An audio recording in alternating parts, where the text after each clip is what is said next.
यमुना छठ और स्कंद षष्ठी। इस दिन दो महत्वपूर्ण धार्मिक व्रत माने जाते हैं, यमुना छठ और स्कंद षष्ठी।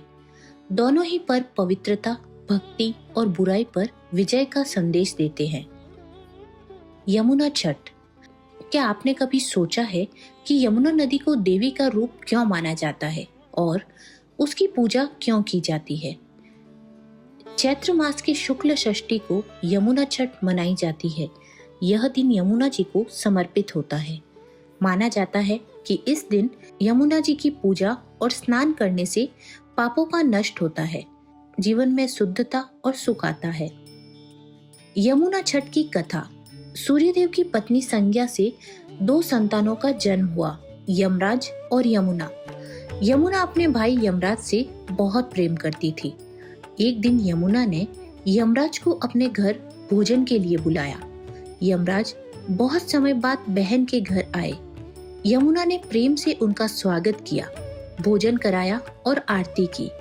यमराज बहुत प्रसन्न हुए और बोले, जो भी भाई बहन इस तरह प्रेम से मिलेंगे और यमुना में स्नान करेंगे, उन्हें मेरे दंड से मुक्ति मिलेगी। तभी से यमुना नदी को पवित्र और मोक्ष देने वाली माना जाता है। स्कंद षष्ठी। क्या आप जानते हैं कि भगवान कार्तिकेय ने एक ऐसे असुर का वध किया था जिससे देवता भी डरते थे? स्कंद षष्ठी क्या है?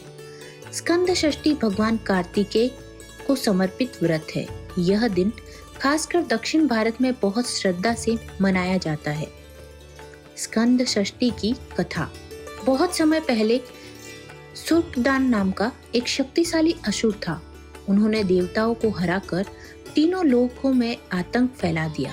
देवताओं ने भगवान शिव से प्रार्थना की, तब भगवान शिव की दिव्य शक्ति से कार्तिकेय का जन्म हुआ। कार्तिकेय को देवताओं की सेना का सेनापति बनाया गया। उन्होंने सूर्पदान से 6 दिनों तक भयंकर युद्ध किया।